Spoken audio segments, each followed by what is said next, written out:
Welcome, everyone. Thank you for making the better choice this afternoon. We know you had a choice. You made the right one.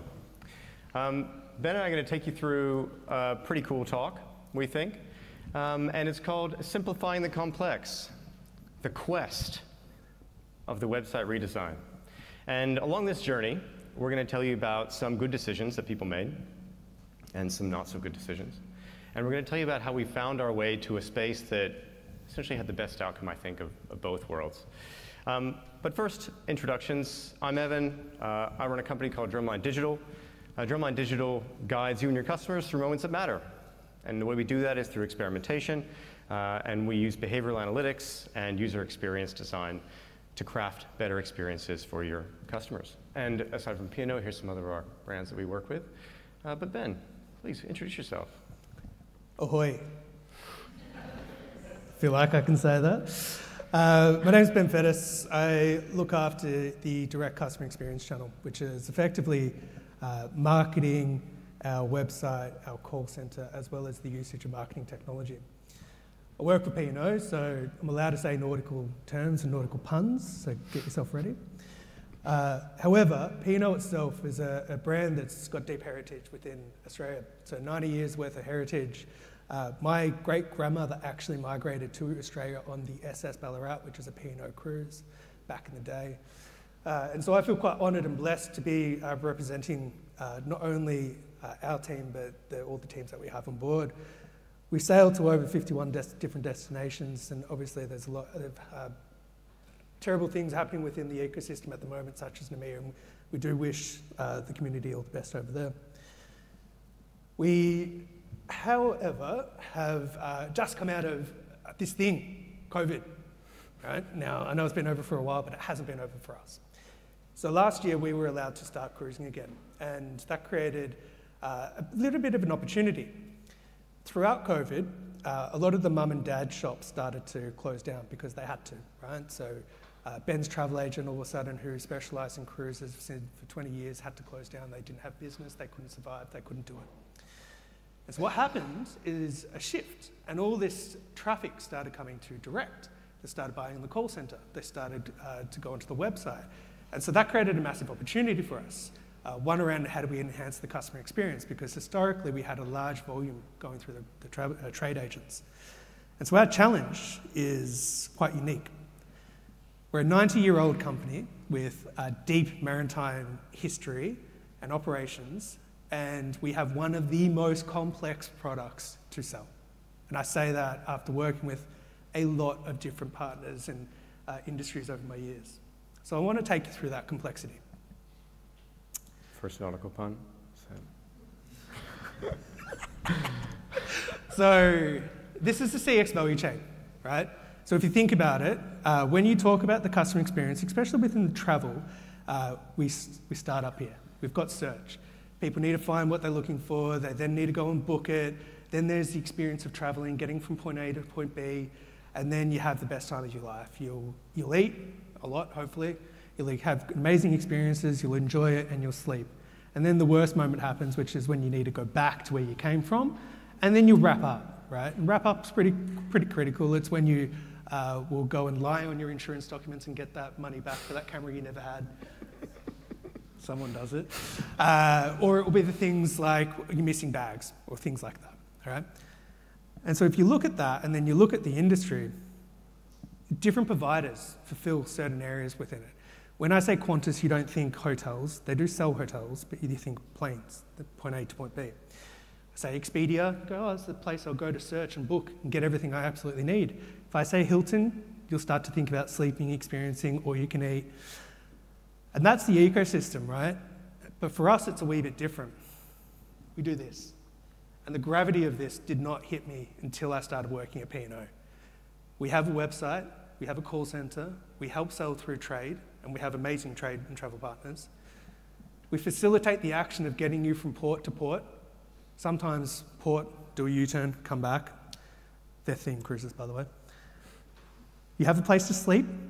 Sometimes you've got 4 beds, 2 beds, or it's a big bed. You eat. We have phenomenal restaurants on board. Your cabins get cleaned every single day. There's a hospital. My son went to the hospital on board. in April. It's literally you sit in a waiting room like you're in there. There's magazines everywhere. It feels weird. And then we travel you and get you back, right? And all that with things like ShoreX and whatnot. And if you think about the severity of the operations that we have, it's huge. And it's varied. And it's so broad that the specialization, you need scale. And that's why we are part of the Carnival Group. So dealing with this complexity really started to open my eyes. Now, for that, we had to stimulate an approach. And so our approach to CX, as we're starting to look at this great migration from channel, from trade through to direct, became quite evident. Point number one is clarity.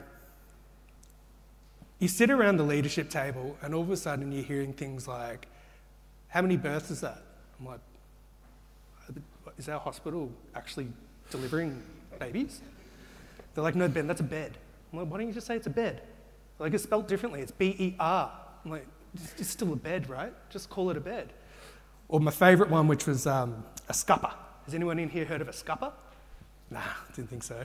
That's nautical term for a gutter, right? Where the water goes down on your house and drains out. So we just call it a gutter. But this clarity was rife. We've got portholes, not windows. We've got berths, not beds. It's disembarkation, not departure.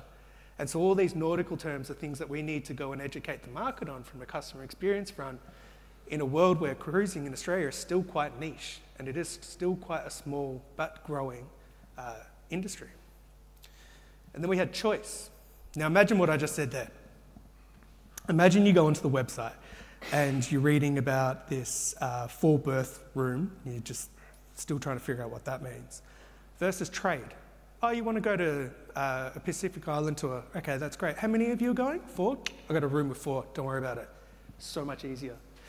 So what we realized is that we needed to start creating that experience that is on par or on parity with our trade partners. And that's quite critical because they can facilitate and own the conversation and they can guide people into what you actually need them to do. And then consistency. When I took the job with P&O, I said to them, you can't just have one channel working by itself. You need the entire ecosystem of experience all aligning together. So hence having the call center saying the same thing as the website, which is saying the same thing as the email. Because if I had one call center person turning around saying, do you want a porthole? And I had the website saying Windows, the whole thing would go out the window. Our windows tend to not open unless you get a balcony, but anyway.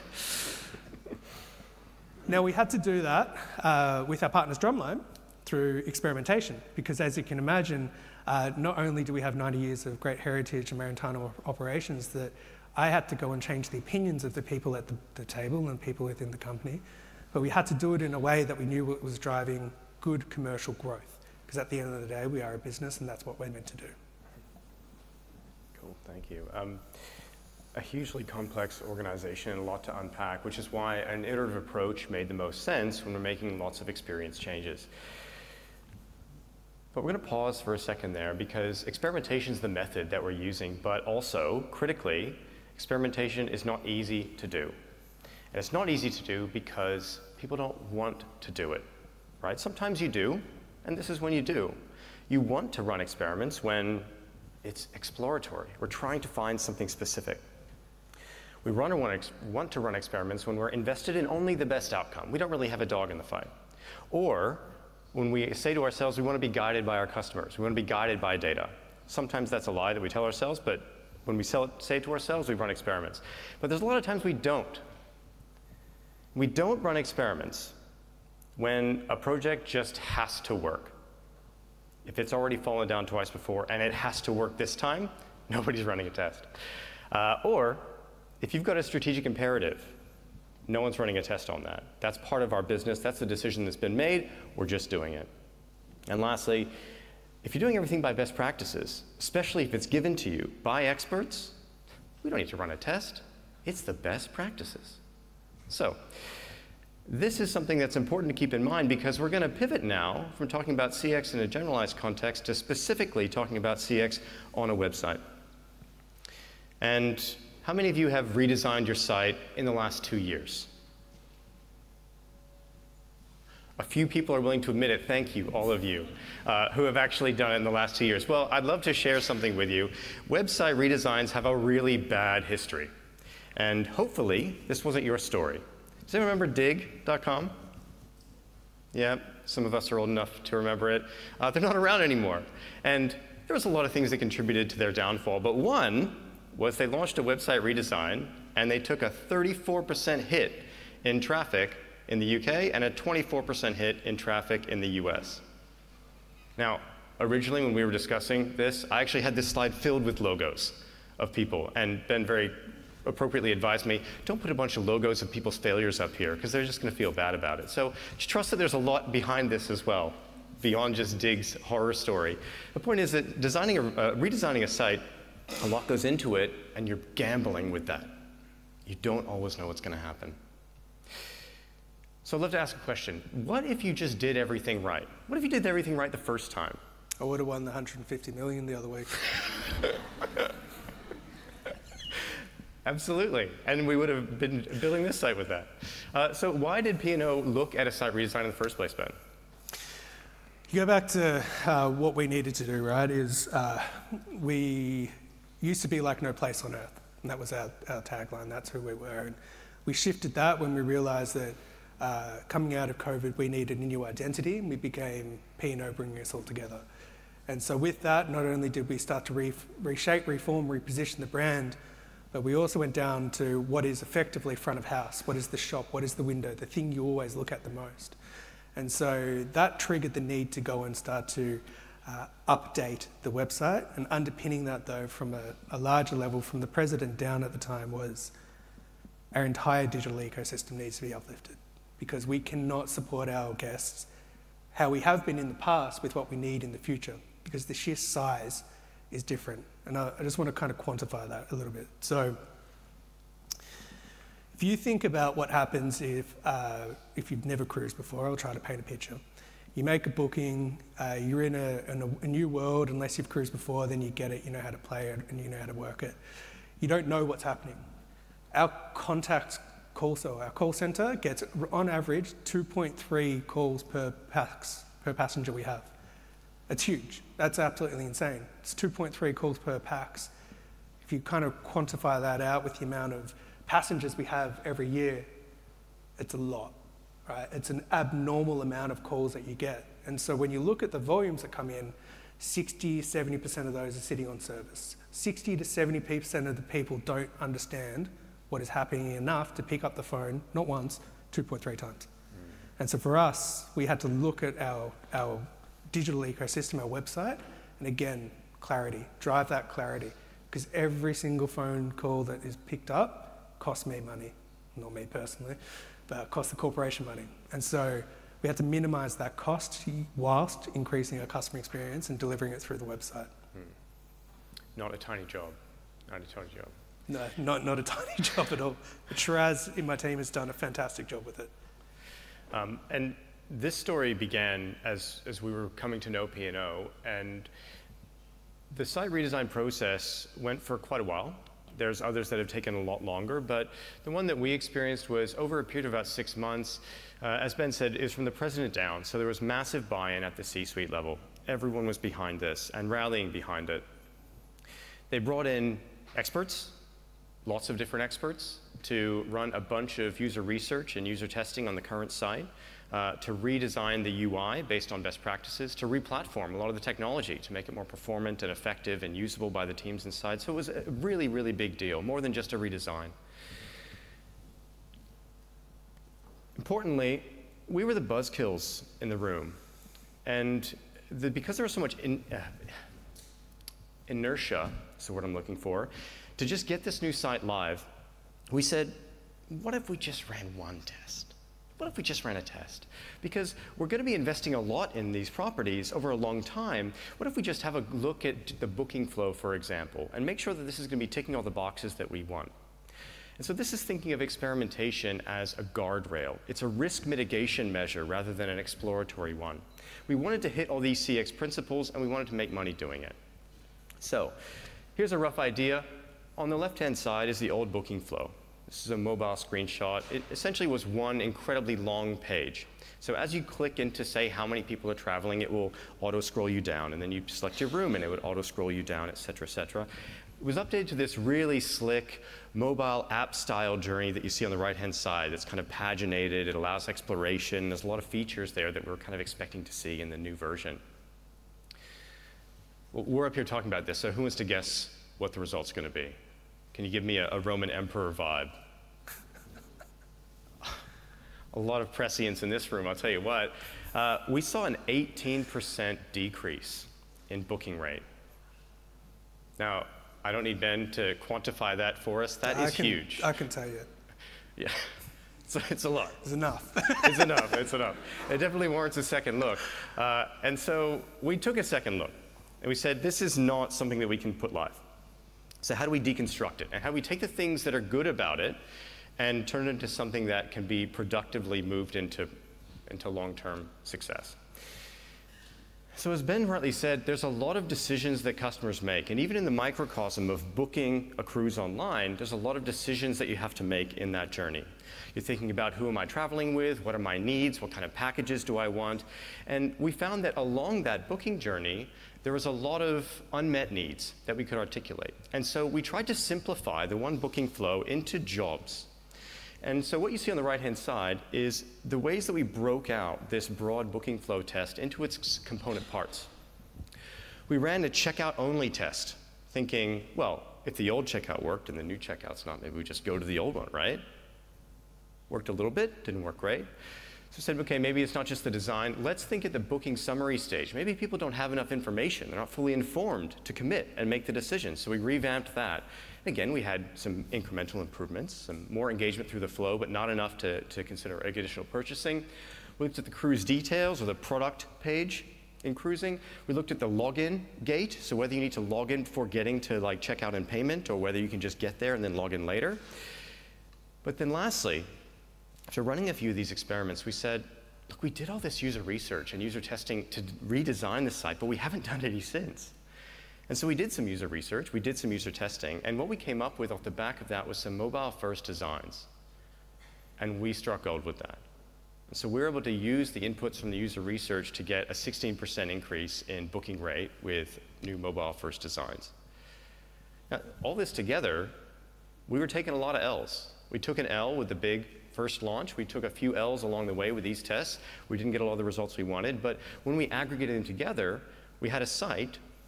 We were making the money we wanted to make, we're meeting the CX needs, and we had a brand new platform that was going to be more performant for the team in the end. Cool. So, CX delivered through experimentation. There was three big things that we saw through this method where experimentation went from something we're doing as a part of CRO to something we're doing as a guardrail or risk mitigation to something we're doing as a part of new site delivery. And what we saw in that process is that we can validate whether we're meeting the needs of customer experience at each release. We can see iteratively whether we're essentially hitting the goals we want to hit. We also could see consistent impact or lack thereof, which is just as important sometimes. And we could also de-risk some of the big design investments. Ben, what are your takeaways? No, so I wouldn't mind reframing the first one ever so slightly. So the CX principle of providing clear direction is definitely needed and required for the website, but that applies to literally every single thing that our team has to do, right? And so again, if we have the website doing a particular thing and the call center being completely disconnected from that, what's going to happen is that 2.3 ratio of calls will actually go up to 3, and then all of a sudden we're in bigger trouble. And so that strategic direction about providing clarity not only to our guests but also to our teams so that everybody knew what we were doing and why, that was absolutely critical. Experiment as a guardrail. So I won't quantify the figures. I've been told I'm not allowed to quantify the figures, but I'll tell you something else. If we went live with that experiment, we wouldn't have hit anywhere near what our forecast is right now. If we went live with that experiment, I probably wouldn't have a job. More than that though, we didn't test on 50% of the website. We took a subset of itineraries and we tested on that. So the actual loss to the business was 5 figures, if that. It wouldn't have been upwards of 7, 8 figures, which is what it potentially could have been. So that guardrail of safety to reduce risk and exposure, that was quite critical, because I could proudly stand up around the table and say, you want to know how that went? It didn't go well. Here's what we're doing about it, and this is how long it's going to be. And I never needed to go back and say, hey, but an 8-figure thing I need to tell you about. So that guardrail has been quite critical. Best practice to work in general, and the specifics matter. So we've got a rule within our team, which is best practice in all facets. And what that effectively means that when we execute, it has to be best practice. When we interact with each other, we have to be best practice. And every single facet of what we do, we strive to be and execute best practice. And then breaking big designs into smaller components. I absolutely love what was just iterated. And so my team would be laughing if they heard me say this, but what are the jobs to be done? So when you are doing anything, there is a framework out there called jobs to be done, and it's the concept of breaking down all jobs into minuscule micro tasks. And with that, you've got emotional jobs, irrational jobs, and how did they get executed? It wasn't really the designs that came through and won from Drumline. It was actually them going under the hood and understanding the user experience and finding those jobs that had to be done and why they were being done and what was missing. And that's what made the best and biggest difference for us.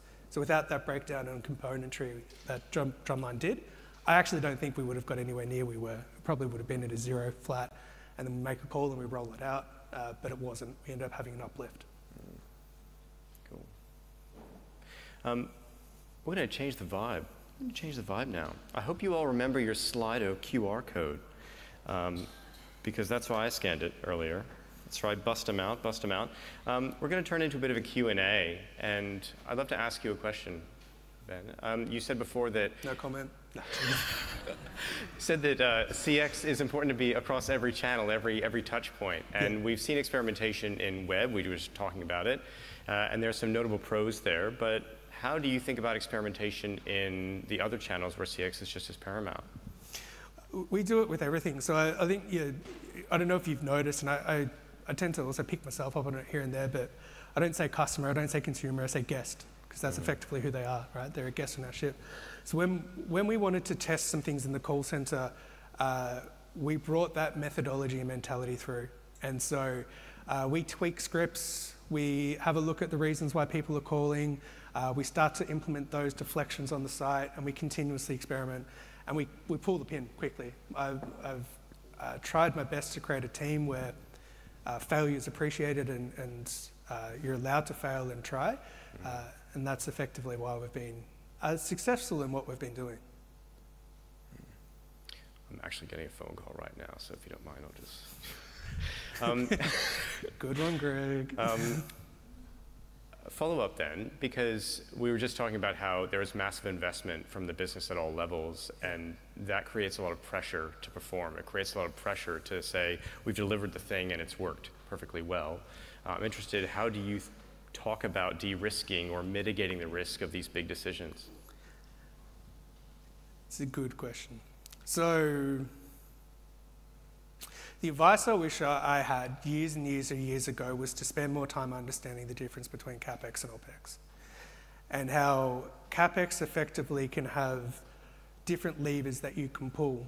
And so what we've managed to do is lump our transformation all into a larger bucket, and we've fast-tracked a lot of the initiatives that we knew would be more nimble, quicker, and easier to do, and we let the larger ones go towards the end. And what that allowed us to do was actually structure a business case where we were making money in month 1.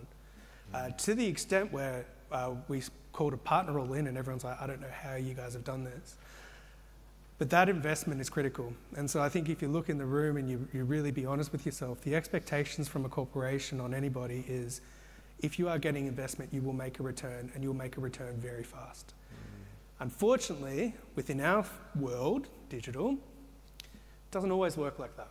And so if you are doing a site redesign, if it's a facelift, then that's one thing. But if you're actually properly implementing new features and lifting infrastructure, things take a lot longer.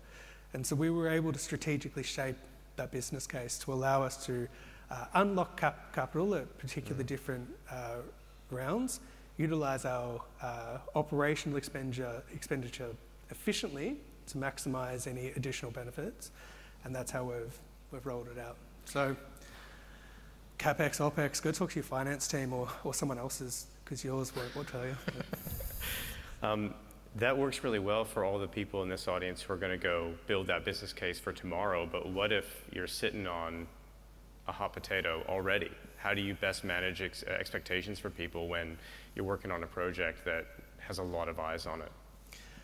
It's hard. The consistent communication is absolutely one thing, and being put into a position where you've got that is difficult. The transparency around numbers and the explanation is something that I've always gone down the path of. However, what I have also learned is that we will often get so wrapped up in our own craft and our own world that you won't actually understand the reality of people don't know what you're talking about, and it becomes problematic. And so over the last 11 months, I've really just stripped it right back. I talk about sessions, conversion rates now, I talk about our yield figure, I talk about our bookings, and I simplify it down. So, hey, this thing's not going well, it's impacting us by this many bookings, and to solve it, I'm going to go do A, B, and C. And that changes the conversation, because I'm no longer talking about a whole lot of digital terms no one gets. Yeah. We've got some questions from the audience, Ben, and there's some spicy ones as well. Spicy! I liked that poll. Let's go back to the poll as well. Let's have that as a live feed. First one is, Ben, what's a jib? As in, I like the cut of your jib. Actual question. What is a jib? I like the cut of your jib. We have jibs on board, if that's what you're asking. Jibs on board, baby. Check out the new booking flow today. Check out a jib. You mentioned you don't test best practices, and how do you balance not testing everything, but needing to test some things? Basically, how do you decide what's going to be a test and what's going to be a rollout or another type of design? No, that's a good question. Risk reward. One of our product owners, Kieran, who's phenomenal. What I've given him or empowered him to do is don't come to me and continuously ask me what you should and shouldn't test. I will empower you with two things. Is it going to make us money and do you need to prove it? Or is it going to lose us money and do you need to de-risk it? And if it's those two things, he will test it. Anything in the middle, he's like, through the keeper, let's put it in. And so as an example, he has a target. And I don't want him scrounging around looking at, oh, I'm going to change this word, this color, make this button bigger. I'm like, don't worry about that, just do what you want. Seriously. But it's like, if it's actually going to make a fair amount of money and this is your big bet for the quarter, your big bet for the month, put it into a test. We'll get the variance, we'll be able to calculate the delta, we'll understand the incremental revenue that you've actually generated. And in doing that, it's now empowered him and it's decluttered my inbox with, I'm going to make this button red. I'm like, this is great. So, answers your question. Yeah, I love that. More just do it. Let's make it happen. There's a great question here around kind of continuing the same theme around how did these experiments or the experiments we've been running with P&O influence the broader experimentation mindset in the business? Or is that something that's still developing? Still developing. This is going to be super controversial. Kieran, who I mentioned just before, he was our experimentation specialist, and I turned around to him and I said, hey, I have no issue with you being that, and if that's what you want your role to be, I will not reorg my structure to get rid of that role. You can have it. However, what I want you to do is consider this concept of being a product owner. And so we re-educated him on what that was, and he started owning product. And in doing that, he was then able to start feeding the rest of the team experimentation, right? And so as the product owner, he therefore had the responsibility to go across what we've now dubbed select and sell, not only on the website, but in the call center as well. And that therefore bled experimentation through to the call center.